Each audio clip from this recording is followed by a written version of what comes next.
Prosecutors describe as the principal actor in a nearly $11 million Medicaid fraud scheme is due before a judge. What is up, guys? Tyson de la Cruz here. Thank you so much for rocking with me. This story shows exactly what happens when you elect progressive politicians who care more about virtue signaling than protecting taxpayer dollars. Let me break down the Abid Rashid Saeed case for you, because this isn't just another billing error. This is systematic theft from programs designed to help Minnesota's most vulnerable citizens. Now, Abdi Rashid Saeed is charged with 10 counts, including perjury, racketeering, and aiding and abetting a theft by swindle.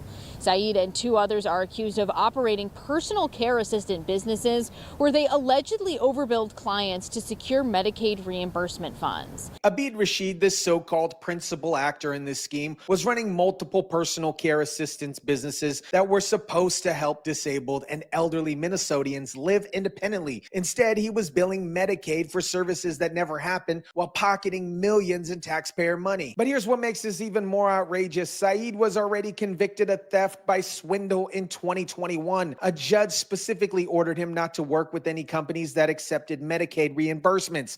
Yet somehow he was back in the business in 2023, stealing even more money. At that time, a judge ordered that he not have any work with companies that accept Medicaid reimbursements. Again, that was back in 2021. These most recent charges stem from 2023.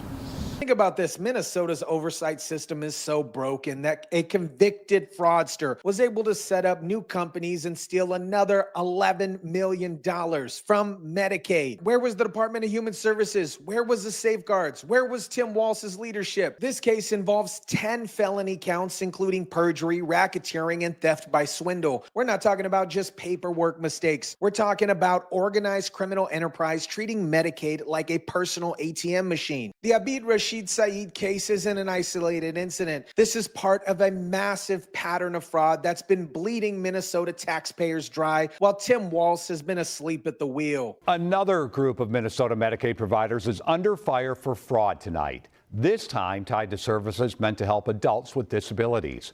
We're learning state officials have suspended payments to 28 providers. 28 providers suspended for fraud in the disability services program alone. These are services for adults with disabilities who need help living independently, some of the most vulnerable people in Minnesota, and criminals have been exploiting their needs to steal taxpayer money. I see